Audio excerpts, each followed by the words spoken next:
Dans le système judiciaire, les crimes sexuels sont considérés comme particulièrement monstrueux. À New York, les inspecteurs qui enquêtent sur ces crimes sont membres d'une unité d'élite appelée Unité spéciale pour les victimes. Voici leurs histoires. Ma femme a encore oublié de mettre l'alarme. Ah, je la mets jamais quand je suis chez moi. Waouh! Mon appart tout entier tiendrait là-dedans. Mobilier superbe, cheminée grandiose. Il y en a 2 autres aussi grandes. Une dans le bureau, une dans la chambre. Tu devrais transformer cet appart en restaurant. Oh, ce sera la grande classe. Tu sais, c'est grâce à Jessie, elle a un goût impeccable. Elle se trompe jamais. Jessica! Elle est peut-être sortie? Non, de Jessica Edwin Todd. Inspecteur Benson et Stabler, unité spéciale des victimes. Votre femme a dit quelque chose? Non. Non, rien, elle ne faisait que gémir. Et vous étiez avec quelqu'un quand vous l'avez trouvé? Oui, mon agent immobilier, on venait de mettre au point un contrat pour mon nouveau restaurant. Et on était sortis fêter ça. Comment va-t-elle? Elle a une fracture du crâne, elle est plus ou moins consciente. On essaye de stabiliser le pouls. Madame Todd, je suis l'inspecteur Benson. Vous pouvez me dire ce qui s'est passé? Le coucher du soleil est magnifique. Elle peut pas bouger le côté droit et par moments elle délire. Le coup sur la tête a provoqué une attaque. Le pouls est stabilisé, on peut y aller. Je vais venir avec toi, ma chérie. Il y a 3 cheminées. Il est peut-être descendu par là? Il faut chercher un type avec une barbe blanche et habillé en rouge.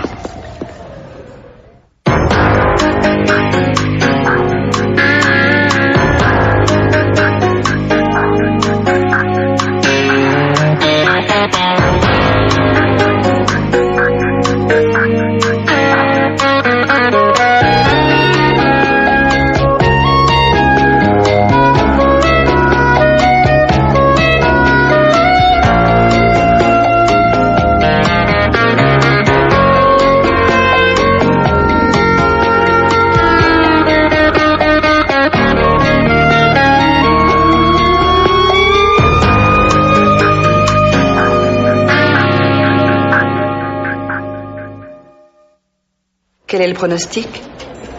Jessica est paralysée du côté droit. Elle peut même pas parler. Ils ont dit que les prochaines 24 heures seraient capitales. Est-ce que vous êtes prêt à répondre à certaines questions? Ce que vous voudrez. La porte était fermée et verrouillée quand vous êtes rentré chez vous? Oui. Mais Jessica oublie toujours de mettre l'alarme quand elle est chez nous. Monsieur Todd, en dehors de votre femme et de vous, qui d'autre pouvait entrer? Notre femme de ménage, Katharina. Elle connaît les codes. Elle a même les clés. À ce propos, je viens de lui en donner un nouveau jeu. Pourquoi? Elle avait perdu le sien? Non, mais il y a eu plusieurs cambriolages ces derniers temps dans le quartier. C'est pour ça que j'ai préféré améliorer le système d'alarme. J'ai changé les serrures pour éviter qu'il arrive ce genre de drame. Edwin Todd avait raison, il y a eu 6 cambriolages dans son quartier le mois dernier. Les voleurs, ça vous se trouve l'argent? Certains de ces cambriolages ont dégénéré? C'est la première fois. La police judiciaire dit que le cambrioleur entre par la fenêtre ou par la porte par effraction, au contraire de notre type. De nombreux violeurs commencent par des cambriolages. Peut-être qu'il peaufine son style. Aucun autre cambriolage dans Manhattan qui présente le même mode opératoire. Il faudrait s'assurer qu'aucun ancien cambrioleur qui se serait montré violent n'aurait pas été libéré sur parole ou n'aurait pas purgé sa peine récemment. Aucune possibilité qu'elle ait oublié de fermer la porte? Non, il y a un ressort qui la referme automatiquement. Et du côté de la femme de ménage? Elle s'appelle Katharina Dinov, naturalisée, elle vient d'Ukraine, pas de casier. Nous partons l'interroger tout de suite. Tout a commencé par un cambriolage. Le mari de la victime doit savoir ce qui a disparu maintenant. Capitaine, vous avez une seconde? Qu'est-ce qui se passe? Eh bien, j'ai pas de chance, il faut que j'aille témoigner dans 1 heure. Et tu me dis ça que maintenant? Vas-y tout de suite. Il faut remplir tes devoirs, le maire de New York le fait bien. Je vais t'accompagner pour interroger la femme de ménage. Merci. Jerry Blaine, le premier mari de mon épouse, était un grand investisseur. Il m'a conseillé sur une affaire. Il m'a fait gagner pas mal d'argent. On est resté en contact. Vous n'êtes pas d'ici? Non, de Seattle. J'ai pas pu aller à l'enterrement de Jay. Alors je m'étais juré que la prochaine fois que je viendrai ici, j'inviterai Jessica au restaurant. Vous avez dû être mal à l'aise tous les deux de vous voir, étant donné les circonstances. En fait, non, on ne s'était jamais vus. Mais quelque chose nous a frappés tous les deux ce soir-là, comme si on se connaissait depuis toujours. Ma femme est morte il y a 3 ans des suites d'un cancer. Jessica a toujours su exactement ce que je pouvais être en train de vivre. On s'est mariés, chez elle, à la campagne où elle avait une maison, 1 an plus tard. Est-ce que vous voyez une raison pour que quelqu'un en veuille à votre femme? Non, tout le monde l'adore.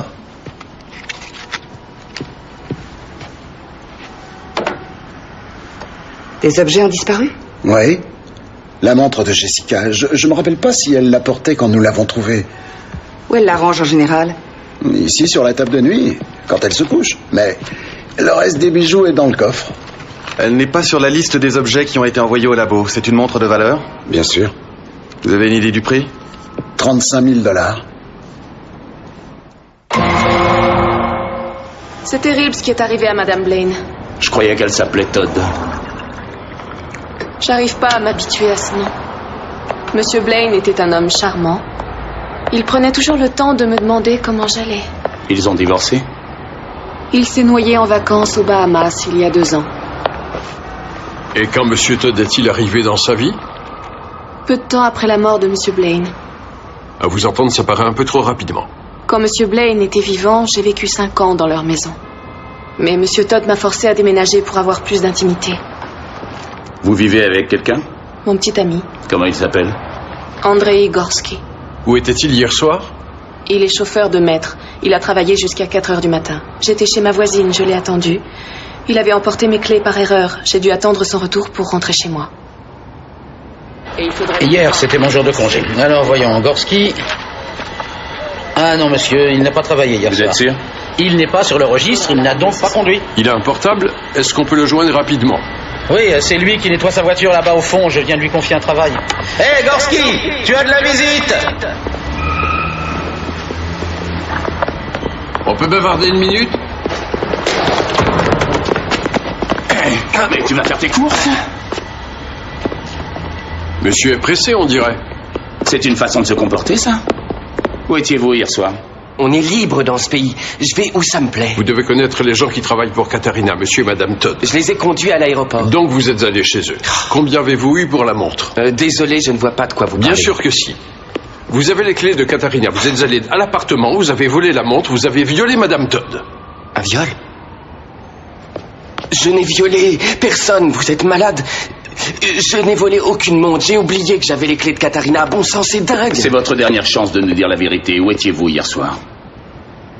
Avec quelqu'un.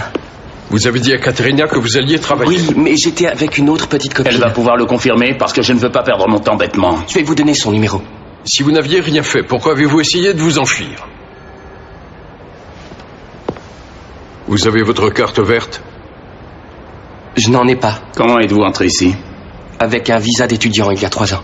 Et au lieu de faire des études, vous avez travaillé. Vous pouvez dire adieu à vos 2 copines. L'immigration n'aime pas trop les zigotos comme vous. Et attendez. Si je donne des informations, je pourrais rester?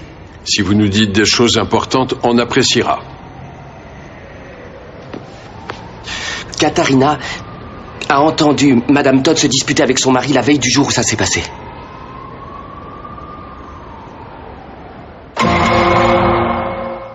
Monsieur Todd, comment vous vous entendez avec votre femme? Bien. Il paraît que vous vous êtes disputé. Ah, c'est Katharina qui a dû vous le dire. Ces dernières semaines, j'ai passé tellement de temps à droite, à gauche, à chercher l'endroit parfait pour ce restaurant, à avoir des entretiens avec des directeurs, des fournisseurs. Je lui ai dit que quand cet endroit marcherait enfin, on aurait plus de temps à passer l'un avec l'autre. Et elle a compris. Oui, désolé de vous demander ça, mais est-ce que vous avez eu un rapport sexuel avec votre femme avant l'agression? Ah oui, la veille au soir, pourquoi? On aimerait que vous acceptiez de subir un test ADN. Oh, est-ce que le mari est toujours suspect? C'est pour que le labo puisse différencier votre résidu d'ADN avec celui de l'agresseur. Ce test, c'est pour votre protection. Vous n'avez qu'à me dire où et quand. Excusez-moi. Allô? C'est agréable de voir que je suis pas le seul à avoir une scène parce que je fais des heures sup. Merci bien. Votre femme? C'était l'hôpital. Elle a repris connaissance. Oh. Excusez-moi. Elle peut parler? Non. Mais l'infirmière nous a donné une petite ardoise pour qu'elle puisse répondre par écrit. Madame Todd, vous vous souvenez de moi le soir de l'agression? Nous sommes de la police. Est-ce que vous avez un souvenir de ce qui s'est passé?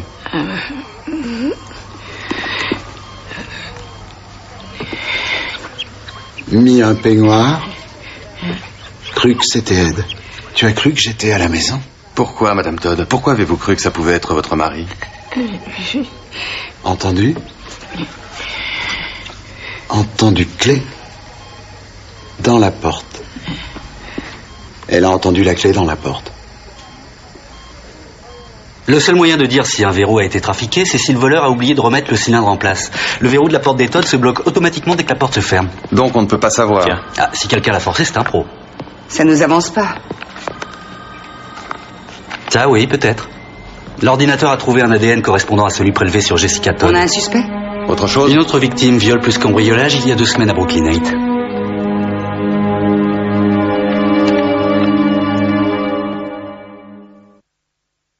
Ma femme a tout dit aux autres inspecteurs. Nous sommes désolés de vous imposer cette épreuve, Madame Johansen, mais celui qui vous a agressé a fait une autre victime à Manhattan qui, elle, est incapable de parler.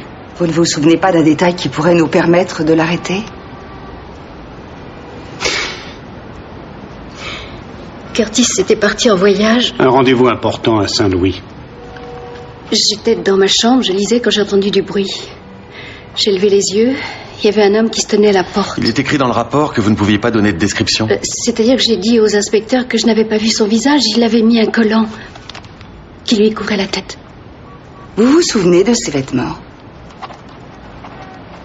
Des vêtements normaux, un jean il me semble, des baskets et des gants. Est-ce qu'il a dit quelque chose? Quand j'ai poussé un hurlement, il a mis un pistolet sur ma tête et il m'a dit qu'il me tuerait si je n'arrêtais pas. Il n'y avait aucune émotion dans sa voix. Il m'a demandé d'enlever mes vêtements. Et ensuite,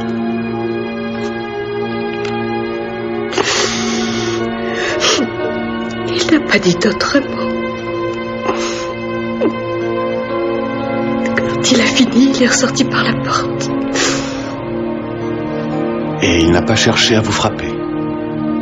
Ce qu'il m'a fait n'est pas suffisant. Madame Johansen, réfléchissez. Est-ce que vous êtes sûre de ne pas l'avoir entendu entrer? Non. Vous avez dit aux autres inspecteurs que l'agresseur vous avait volé un bracelet valant $100 000. Est-ce que c'est exact? C'était un bracelet en diamant, je l'avais fait faire spécialement pour Denise. Je venais de le lui offrir parce que nous sommes ensemble depuis 6 mois. Madame Johansen, est-il possible que vous ayez oublié de verrouiller la porte? Notre système d'alarme sonne si la porte reste ouverte pendant plus de 30 secondes et le nouveau verrou se bloque automatiquement. Un nouveau verrou? Oui, nous avons fait remplacer les verrous il y a 1 mois environ. J'avais perdu mes clés, on n'a pas voulu courir de risques. Vous avez le nom du serrurier? Parks, coffret système d'alarme à Manhattan. J'ai vérifié sur l'ordinateur, on a fait les 2 boulots. Le même serrurier? Oui, Danny Ryan, un de mes meilleurs éléments. Pourquoi? Qu'est-ce qui se passe? Vous faites des enquêtes sur vos employés? On prend leurs empreintes et on fait une enquête approfondie, on ne laisse rien au hasard. Vous voulez bien me dire ce qui se passe? C'est juste une partie d'une investigation. Où est-ce qu'on pourrait trouver ce Ryan? Il est parti pour un job. Ça au moins, c'est résistant. 58e à Broadway. Lundi soir, je suis allé étudier à la bibliothèque du collège Jefferson de la justice criminelle. Vous voulez faire partie de la police? En fait, j'ai fait des études juridiques. Je suis serrurier le jour et étudiant le soir. Quelqu'un vous a vu quand vous travailliez à la bibliothèque? La femme à la réception à qui j'ai montré ma carte d'identité. J'ai parlé à personne. Je vais là-bas pour étudier, pas pour discuter. Et il y a 2 semaines à la même heure? Vous vous fichez de moi, je suppose? Je me rappelle même pas ce que j'ai pris au petit-déj ce matin. Vous pourriez essayer de faire un petit effort. Écoutez, n'importe qui chez nous serait cinglé de forcer la porte d'un de nos clients. En plus, ils ont vérifié mon casier judiciaire, mes crédits, toute ma vie avant de me confier ce job. J'ai mis des serrures dans ces 2 maisons, mais je n'y ai pas remis les pieds. On a eu l'ADN d'Edwin Todd. Il est clair, aucune correspondance. Et pour Ryan? Non, rien, même pas de contravention pour excès de vitesse. Benson? On a enquêté à la bibliothèque de Jefferson. Le gardien ne se rappelle pas avoir vu Ryan se présenter C'est hier. parce que le labo a trouvé ses empreintes aussi bien sur le lieu du crime de Todd que sur celui de Johansen. Ça ne nous avance pas, sauf si on trouve ses empreintes ailleurs que sur la porte d'entrée. Que pensez-vous des 2 portes d'entrée, chez Todd la cuisine et chez Johansen la chambre? On l'embarque tout de suite. Je vous ai dit que je ne porte pas de gants quand j'installe des serrures. Il y a forcément mes empreintes aux 2 endroits. Denise Johansen a été violée dans sa chambre. Vos empreintes ont aussi été découvertes dans la chambre. Elles semblent bien loin de la porte d'entrée. Vous parlez de Brooklyn Heights? La femme m'a dit de jeter un œil sur la serrure de la salle de bain. Elle se bloquait. J'ai arrangé ça. Un type comme vous, Les femmes plutôt jolies qui sont toutes seules dans leur maison, je parie qu'elles doivent se jeter dans vos bras. Ça m'arrive, mais en général, j'évite. Elle vous a dragué, celle-là? Je vous l'ai déjà dit. Non. J'ai pas tenté ma chance non plus. Et quand vous avez travaillé chez les Todd? Elle était même pas là. Il y avait son mari seulement. Elle a été violée, presque battue à mort ensuite dans sa cuisine. Là encore, vos empreintes. Partout, vos empreintes. Vous avez réparé une serrure, là aussi? J'ai eu soif. J'ai demandé un verre d'eau et je l'ai bu dans la cuisine. Demandez au type. Ça, vous pouvez y compter. Bon, qu'est-ce que vous avez fait de la montre et du bracelet en diamant que vous avez volé dans ces maisons? Je vois pas du tout de quoi vous parlez. Mais je vous jure que je n'ai pas violé ni battu ces deux femmes. Je veux devenir avocat. Pourquoi je foutrais ma vie en l'air? Il ferait un bon avocat, il a toujours réponse à tout. Je voudrais que ce soit aussi facile. Nous faisons venir les victimes pour qu'elles le reconnaissent. Annulez tout. Pourquoi? Aucune des femmes n'a pu voir le visage de l'agresseur. On a entendu ça plus d'une fois, mais quand elles viennent, elles se rappellent plus de choses qu'elles ne le croyaient. Et quand les victimes ne pourront reconnaître Ryan et que nous l'amènerons au tribunal, le témoignage tombera et il repartira. Il partira bien plus tôt si on ne trouve pas une bonne raison pour le retenir. Jessica Todd a presque été tuée. La prochaine victime pourrait bien ne pas avoir sa chance. Les empreintes suffisent pour obtenir un test ADN et la fouille de tout son appartement. Ni montre, ni bracelet. On a perdu du temps bêtement. Si Ryan a vendu les bijoux, c'est pas ici qu'on le saura. Ni clé, ni masque. Et il n'a pas de voiture. Où est-ce qu'il a bien pu planquer ce magot? Vous vous trompez pour Ryan, je l'ai dit aux autres policiers. C'est un bon garçon. Alors aidez-nous à l'innocenter. C'est le numéro 3. C'est celle-là qu'il conduit. Et il est le seul? Oui, de 8 à 16 heures. Puis il y a 2 autres employés de 16 heures à minuit. Et il y a les hommes de garde. Vous voulez vraiment faire ça? On a besoin aussi que vous signiez ce document donnant la permission de fouiller ce véhicule. Oui, allez-y, éclatez-vous. Mais vous ne trouverez rien. Merci. Parfait, merci. Je m'occupe de l'avant. Et voilà. Qu'est-ce que c'est? La boîte à outils de Ryan. Tu as trouvé quelque chose? Des outils. Bon, bah moi j'aime des tasses de café, des enveloppes de bonbons, des sandwichs à moitié mangés. Faudrait peut-être qu'ils envisagent de nettoyer un peu cet endroit au moins tous les 2 ans. Olivia. Oui, quoi?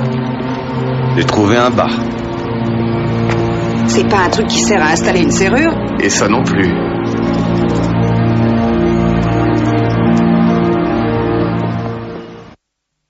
Numéro 43215, ministère public contre Daniel Ryan. 2 viols avec préméditation, une tentative de meurtre sans préméditation, 2 viols qualifiés.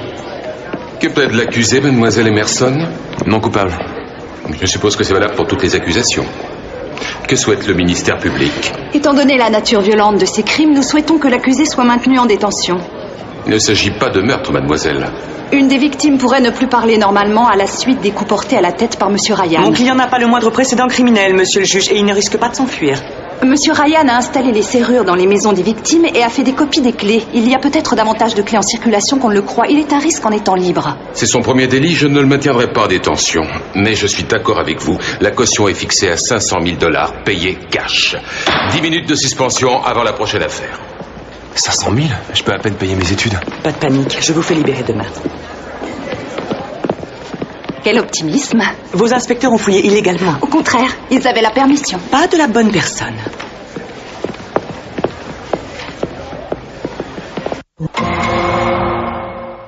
Donc, il a acheté les outils et la boîte à outils lui-même. Je ne vois pas le problème. Ministère public contre Cacioppo. Monsieur Ryan ne peut se soustraire à sa responsabilité parce qu'il a laissé des affaires dans un véhicule appartenant à quelqu'un d'autre. Avec qui il avait des relations de travail. Je me permets de rappeler que le badge avec l'identité de mon client était accroché à la poignée de la boîte à outils. La police aurait dû vérifier si la boîte lui appartenait effectivement. On dirait que la police a agi en toute bonne foi. Excusez-moi, si j'ai la permission d'un patron d'une compagnie de fouiller le bureau d'un employé, je ne peux pas malgré tout ouvrir un casier fermé même s'il appartient à la compagnie. Pour un véhicule, c'est différent. Ministère contre Keegan. Mettre ses objets personnels dans la voiture d'un autre sans prendre la précaution de les protéger ne signifie pas qu'il soit à l'abri de toute perquisition. Mademoiselle Emerson, si votre client avait mis un cadenas à 5 $ à sa boîte à outils, nous ne serions même pas là. Il n'y avait aucune véritable urgence. Où aurait été le problème si la police était venue vous voir et avait demandé un mandat de perquisition avant d'ouvrir un objet appartenant à Monsieur Ryan? Mademoiselle Cabot, on avait une raison valable d'obtenir le mandat. Mais je n'ai pas eu l'occasion de le constater. Mais pour... Je maintiens la libération sous caution. Les pièces à conviction de la boîte à outils ne seront pas retenues. Pourquoi vous ne m'avez pas appelé? Pour vous dire qu'on avait la permission de fouiller le véhicule, vous nous auriez arrêtés. Arrêtons de nous flageller comme ça. On s'est fait avoir par un avocat retors. On a toujours les empreintes de Ryan et son ADN n'est toujours pas revenu. Est-ce que quelqu'un, à part moi, a un problème avec ça? Comment ça? Eh bien, les véhicules de cette société tournent 24 heures par jour. Pourquoi Ryan mettrait des bijoux d'une valeur de 135 000 $ dans une boîte que quelqu'un d'autre allait forcément ouvrir? Parce que ce n'était pas Ryan. L'ADN? Le rapport est revenu, ce n'est pas le sien. Il n'a violé ni Jessica Todd, ni Denise Johansen, ni personne d'autre. Donc quelqu'un s'est donné un mal fou pour lui faire porter le chapeau. Peut-être que celui qui a placé ces objets dans le véhicule a laissé des empreintes dans la boîte à outils de Ryan. Avec celle des 2 hommes qui ont conduit le véhicule et qui sait combien d'autres, même problème. Ça vaut le coup d'essayer. Quand pouvez-vous présenter Ryan? Je peux le faire venir au tribunal demain matin. La boîte est toujours sous notre garde dans nos bureaux. Il faut que le labo relève toutes les empreintes qu'il pourra trouver. Pensez bien avoir la permission de Ryan cette fois? Jamais. Je ne serais pas là si vous m'aviez pas embarqué par erreur. On va vous faire sortir dans moins d'1 heure. Je vous crois pas. Réfléchissez, quelqu'un vous a fait porter le chapeau, on vous a arrêté, ce qui veut dire qu'on s'est fait avoir nous aussi. Vous ne voulez pas savoir qui peut vous en vouloir à ce point-là? Quelqu'un veut se venger? Quelqu'un du boulot, de la famille, un ami? Non. Je m'occupe de ce qui me regarde. Il y a quelqu'un au boulot qui parle de partir, d'aller faire autre chose ou de recevoir certaines sommes d'argent? Ce sont presque tous des pauvres types. Le seul qui parle de s'en sortir, c'est moi. Si je vous donne la permission de fouiller la boîte, vous trouverez celui qui veut m'envoyer en tôle? C'est sans doute le seul moyen. On a trouvé des douzaines d'empreintes à l'intérieur et à l'extérieur. Celles qui ne sont pas de Ryan correspondaient à 7 autres employés de la compagnie de sécurité Parks. On n'aura jamais de mandat pour prélever leur ADN. Vous n'en aurez peut-être pas besoin. Je vais vous montrer quelque chose. D'où vient le morceau? D'un des diamants de bracelet de Denise Johansen. Vous avez trouvé une surface assez grande pour une empreinte? Ce sont des diamants de 2 carats. Il n'y a pas assez de surface pour avoir 10 points. Mais j'ai fait appel à l'informatique et j'ai pu obtenir 6 points. Il y a les empreintes de Todd sur le bracelet de Denise Johansen. Il ne peut pas l'avoir touché, sauf s'il connaît le responsable. Cet enfoiré a sûrement engagé quelqu'un pour violer Denise et sa propre femme. Mais un homme de main n'est pas assez bête pour laisser des traces de son ADN, sauf si c'est une mise en scène. Disons qu'un homme a violé Denise puis Jessica. Bon, il ne fera pas Denise, mais il matraque Jessica presque à mort. Non, ça marche pas. Est-ce que Todd voudrait la mort de son épouse? Pas celle de Denise. Elle n'a pas une égratignure, ce qui veut dire que Denise est dans le coup. Et ils ont tous les deux fait porter le chapeau au serrurier. Une femme séduisante d'une 30aine d'années, mariée à un grand directeur de 67 ans. C'est sûrement pour de l'argent. Pourquoi aller avec Todd? Denise doit penser que si Todd et elle font tuer Jessica, elle deviendra riche beaucoup plus vite qu'en attendant la mort de Curtis Johansen. Et Todd doit penser qu'il a bien nettoyé le bracelet. Faisons-lui le test. C'est pas le serrurier, finalement. Son ADN ne correspond pas. Il est toujours libre. Ça ne pourrait pas être quelqu'un d'autre de la même compagnie? On enquête de ce côté-là aussi. Vous vous rappelez avoir touché la boîte à outils de Monsieur Ryan? Tiens, ma chérie. Je me rappelle qu'il a voulu aller aux toilettes. J'ai emprunté un de ses tournevis pour fixer une des serrures d'un placard de cuisine. Et à part la salle de bain et le hall d'entrée, est-ce que Ryan est allé dans une autre pièce de la maison? Non, je me rappelle pas. Pourquoi est-ce que vous posez toutes ces questions? Mais parce qu'ils doivent le faire, chérie. C'est leur travail. Je suis désolé, mais elle a passé une dure matinée avec le kinésithérapeute. On ne vous embêtera pas plus longtemps. Désolé de vous avoir dérangé. Est-ce que t'as vu la tête de Todd Blaine quand je lui ai parlé de la boîte? Il a suffisamment blémi pour s'empresser de dire qu'il l'avait touché. Il a dit aussi que Ryan est allé dans la salle de bain. Il raconte tellement de mensonges qu'il sait plus où est la vérité. Je me demande ce qu'il a raconté à Jessica pour mettre la main sur sa fortune. Voyons d'où vient l'argent, c'est une bonne idée. L'héritage de Jerry se montait à $10 millions et il a tout légué à Jessica. Elle a été l'amour de sa vie. Elle a toujours l'argent? Oui, à part 2 500 000. On vient de vendre un paquet d'actions pour elle. Vu l'état du marché, elle a dû prendre un bon bouillon. Oh, croyez-moi, j'ai essayé de l'en dissuader, en particulier quand elle a dit que c'était pour investir dans le nouveau restaurant de son mari. Mais est-ce que c'est vraiment un risque avec un personnage comme Ed Todd? C'est vrai, il a une certaine expérience. Avait une grande expérience. Todd est venu nous voir il y a 2 ans environ pour nous vendre sa chaîne de restaurants dans l'état de Washington. Jerry a négocié l'affaire. Todd a dit que M. Blaine leur avait fait gagner pas mal d'argent. Après notre part, 35 millions de dollars. Je suis un peu étonné qu'il veuille remettre les pieds dans ce domaine, surtout ici. Pourquoi? Vous oubliez les événements tragiques qui ont frappé cette ville. Aujourd'hui, plus personne n'ose investir de sommes importantes. C'est carrément suicidaire. Et puis, surtout, un type de l'âge de Todd, avec cette fortune, il devrait passer ses journées à jouer au golf.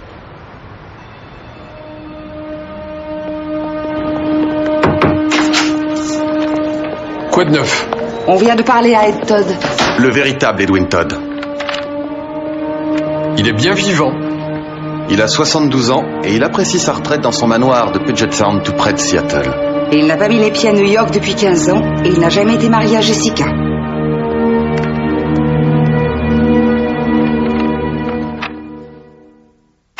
Faudra recommencer une autre fois. Je viens de parler au TSC. Ils disent que quelqu'un a forcé la portière côté chauffeur du véhicule de Ryan. On est en train d'étudier les empreintes. Ça ne nous aidera pas pour le faux Edwin Todd. On a envoyé les empreintes du bracelet au fichier central, sans résultat. Todd a 2 comptes bancaires, un personnel et un pour sa compagnie Capitaux Culinaires. Le total des actifs se monte à 858 000 et quelques. Ça ne semble pas suffisant pour avoir une cafétéria, encore moins pour un restaurant haut de gamme. Il avait plus, mais pas beaucoup plus. Todd a payé le premier et le dernier mois de loyer, plus 2 mois de service de sécurité pour l'endroit, pour un total de 40 000 $. Il a aussi fait un chèque de 160 000 $ à des fournisseurs, nourriture, matériel, équipement, mobilier. Le problème, c'est qu'on cherche à joindre ses fournisseurs, mais on ne les trouve pas.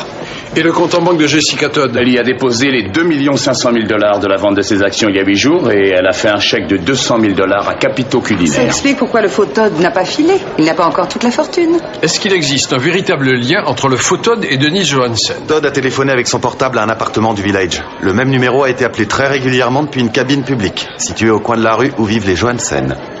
Je vais avec Finn voir cet appartement. Vous allez rendre visite à Jessica Todd. Je crois qu'il est temps de la confronter.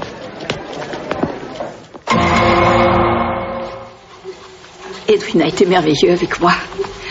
Il a passé presque tout son temps près de moi depuis ce qui s'est passé. Je ne sais pas comment il va pouvoir ouvrir son restaurant à la date prévue. Quelle somme avez-vous donnée jusqu'à présent pour les travaux de son restaurant? 200 000 $.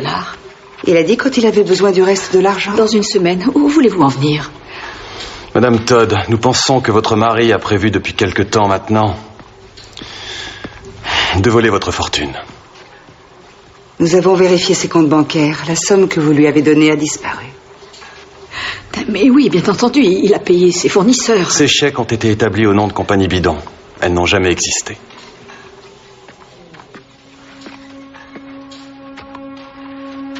Je ne peux pas vous croire.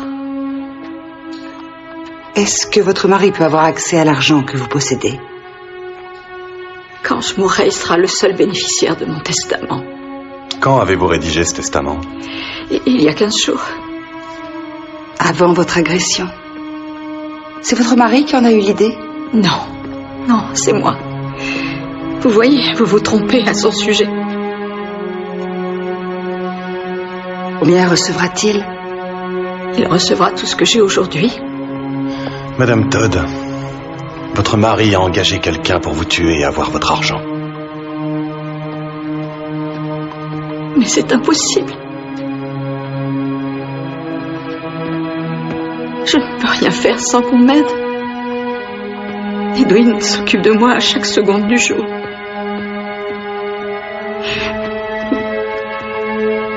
Il va jusqu'à me changer s'il le faut. Il ne pourrait pas faire ça s'il ne m'aimait pas.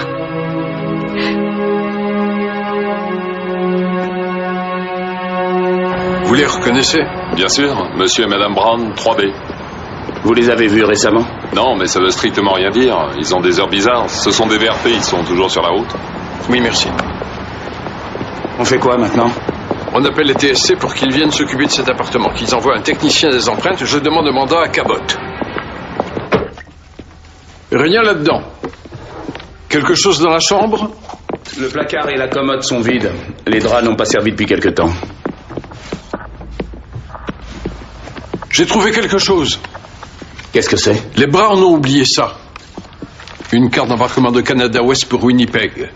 Au nom de Edwin Todd de la semaine dernière. Juste avant l'agression de Jessica. Appelons nos collègues de Winnipeg. Voyons s'ils peuvent nous expliquer ce que Todd faisait dans leur coin. J'ai appelé la compagnie aérienne. Todd, ou quel que soit son véritable nom, a effectué 3 voyages à Winnipeg dans les 2 semaines qui ont précédé l'agression. S'il a un casier judiciaire au Canada, on devrait pouvoir comparer ses empreintes. Appelez les TSC. Demandez-leur d'envoyer toutes les empreintes prélevées dans l'appartement des soi-disant Brown à la police montée. On va peut-être avoir de la chance. On a un problème avec l'ADN. C'est pas celui de Ryan ni celui de Todd. Si Denise a menti pour son agression, comment a-t-elle pu avoir un ADN en elle qui faisait accepter le viol? En ayant un rapport sexuel avec son mari. Elle a gardé le reste du sperme et l'a placé chez Jessica pour faire croire à l'hypothèse du même violeur. Allez voir Curtis Johansen.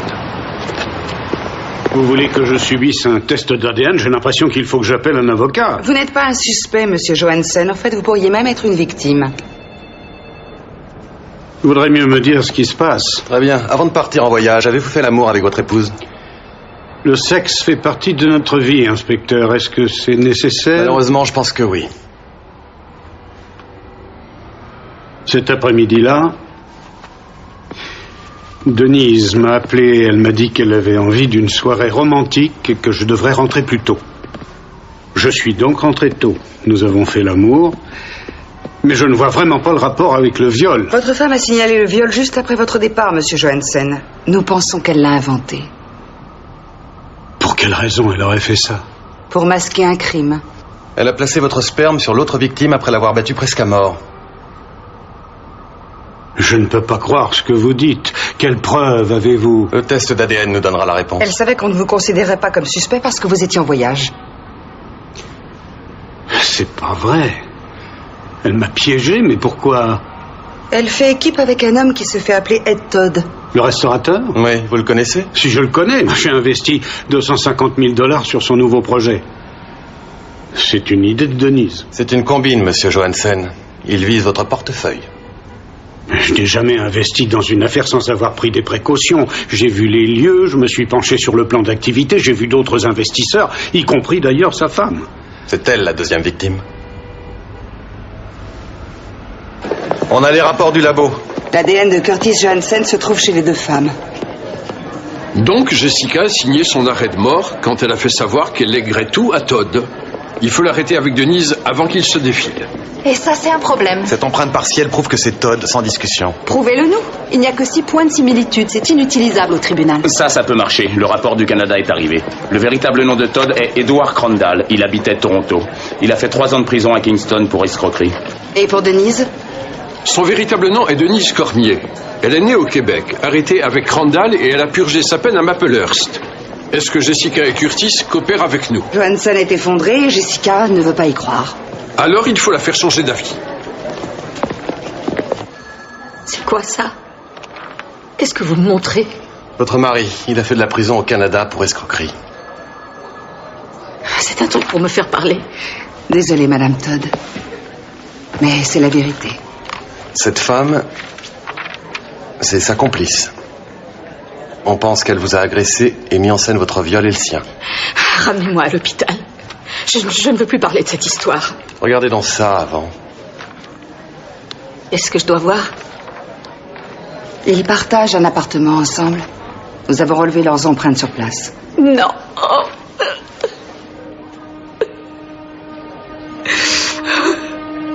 Edwin a toujours été si gentil avec moi. J'avais tellement confiance. Je pensais que je ne pourrais plus me remarier et Edwin est arrivé dans ma vie. Quelques mois après la mort de Jerry, et il m'a téléphoné. Il a dit qu'il était en ville. Et il a demandé s'il pouvait m'inviter à dîner. Et puis, il a su trouver les mots justes. Il m'a dit que j'étais magnifique, que Jerry avait été un homme heureux. Il a dit qu'il savait qu'il ne pourrait jamais prendre sa place. Oh, mais j'avais déjà commencé à être amoureuse de lui. Et quand il m'a demandé de me marier avec lui, j'ai dit oui. Madame Todd, si vous coopérez, on peut lui faire payer tout ça. Je peux pas. Pourquoi ça? Edwin m'a déjà tout avoué hier soir. Oui, il m'a tout raconté, toute cette combine. Il a demandé que je lui pardonne. Je l'ai fait. Edwin et sa complice vous ont mise dans ce fauteuil. Il n'a jamais voulu que ça se passe comme ça. Il a avoué qu'il avait eu une liaison avec cette femme. Mais il a dit que c'était fini. Il a dit qu'elle m'avait frappé parce qu'elle était jalouse. Madame Todd, ils sont complices dans cette affaire. Il ne s'agit pas de jalousie, il ne s'agit pas d'amour. Il s'agit seulement de vous dépouiller. Et si vous ne nous aidez pas, ils pourront partir ensemble. L'avocat d'Edwin m'a appelé ce matin. Et il a dit que je ne pourrais jamais témoigner et répéter ce qu'Edwin m'a appris. Parce que je suis sa femme.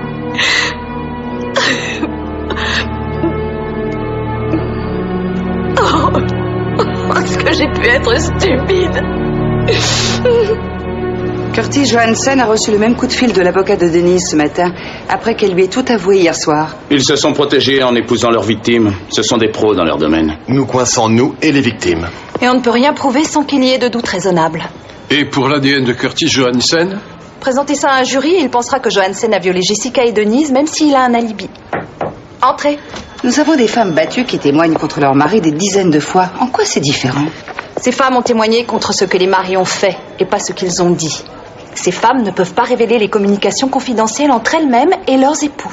Enfin, il y a sûrement un maillon faible dans une situation de ce genre. Je me suis plongée dans les registres. Il n'y a jamais eu de situation de ce genre. C'est quoi ça?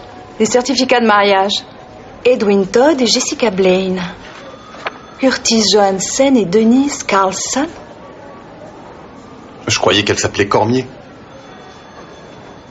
Embarquez-moi Todd et Denise. Pourquoi? Fausse identité sur le certificat de mariage. Ils ont fini par commettre une petite erreur. C'est complètement inattendu. Vous devez plaisanter avec cette accusation. Ne vous inquiétez pas, on en a de bien meilleurs qui arrivent. Je ne vois pas comment.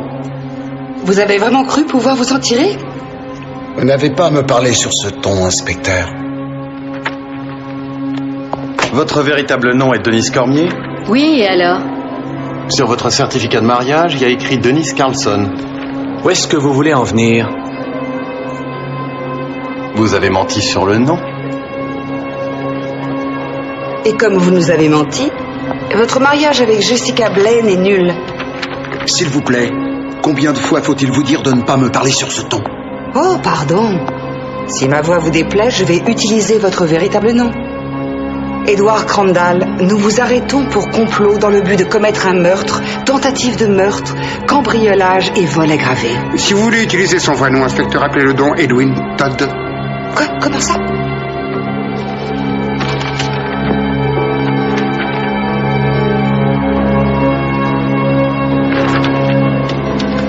C'est quoi ça? Madame Johansen a changé légalement de nom en Denise Carlson, un peu avant d'épouser Curtis Johansen.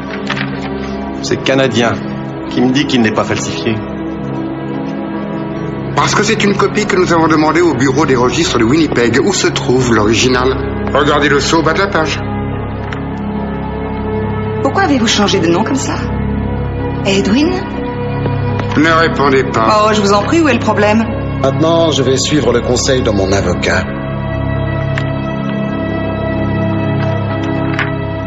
Où en est-on? On a trouvé l'argent grâce à nos amis canadiens de la police. Il y a 5 comptes à la Banque Royale de Winnipeg sous les noms des différents fournisseurs à qui Todd a envoyé des chèques. Il a la signature sur tous les comptes. Il a attendu que les chèques soient encaissés, puis il a fait des retraits en liquide en laissant seulement 1000 $ sur chaque compte. Donc, il sort l'argent du payé, il le transforme en liquide pour qu'on ne puisse plus suivre sa trace. Il est très fort. Et pour Denise? Je n'ai pas encore trouvé de compte à son nom. La police montée poursuit les recherches. J'ai placé un homme pour surveiller Jessica juste par précaution.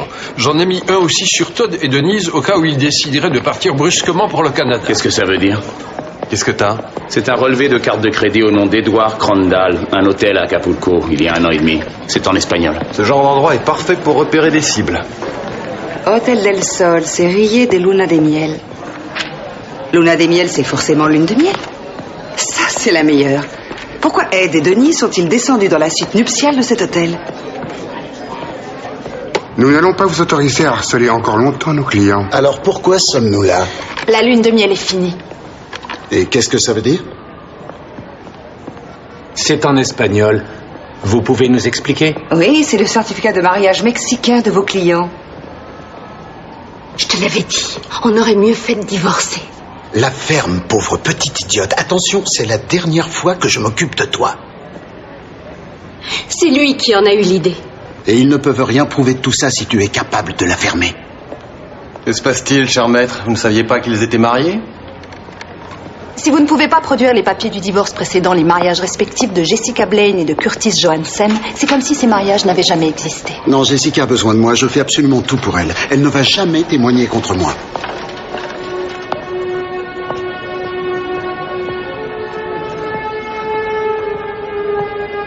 Madame Blaine. Ah non. Son dernier nom, c'est Todd. Vous saviez que ma femme était malade. Vous n'aviez pas le droit de l'amener ici. Bonjour, chérie. Tu devrais te reposer. Assieds-toi, pourriture. Tu veux que je te dise, j'ai fait une erreur. Oui, je t'ai volé ton pognon. Elle était seulement censée prendre ta montre. Tu n'aurais jamais dû être blessé. T'es fâché? Faut qu'on parte ensemble. Rien que toi et moi. On ira à l'endroit que tu voudras. Le seul endroit où je veux te voir, c'est en enfer.